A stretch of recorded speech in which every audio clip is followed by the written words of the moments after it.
Freelancer කෙනෙක්ට time saving කියන්නේ වැදගත් කරුණක්.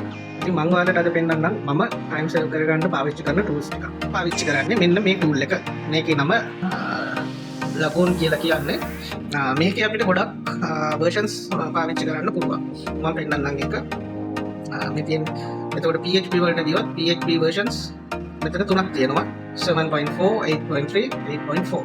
මට අවශ්‍ය ප්‍රොජෙක්ට් එකට 7.4 නම් මට මේක ක්ලික් කරලා මට මේ ප්‍රොජෙක්ට් එක රන් කරන්න පුළුවන්. මොකද ගොඩක් Laravel වගේ එකක් පාවිච්චි කරනකොට මේ PHP version එක බලපානවා. අලුත් Laravel වලට 8 ඕනේ. පරණ ඒවට 7.4 හොඳට වැඩ කරනවා. ඊට අමතරව මේකේ නෝඩ් අපිට පාවිච්චි කරන්න පුළුවන්. ඊට අමතරව මම තව එකක් පාවිච්චි කරනවා NVM කියන එක. NVM කියන එකේ අපිට multiple nodes පාවිච්චි කරන්න පුළුවන්. NVM list එකේ තියෙන ඔක්කොම nodes node versions ටික බලා ගන්න පුළුවන්. NVM use කියලා version number එක දුන්නාම ඒකට switch වෙනවා. නම් මේකේ NVM එකේ ගොඩක් commands තියෙනවා install කරගන්න, uninstall කරගන්න. ඒ ටික ඔයාලා බලා ගන්න.